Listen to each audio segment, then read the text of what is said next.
البلوكات حتى تسهل علينا عمليه العمل عليه. هذا نفرض بلوك رقم 1، يعني احتمال يعطينا اكثر من بلوك رقم 3 4 5. فهنا نبدي هسه نفرض بلوك رقم 1.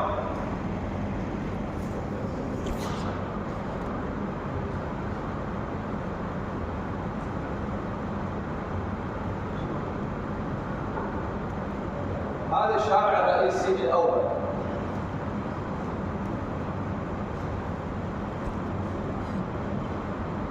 حدده السنه.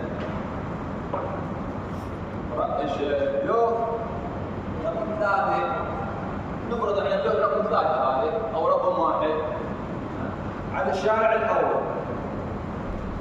مستمر تخطيط الشارع الاول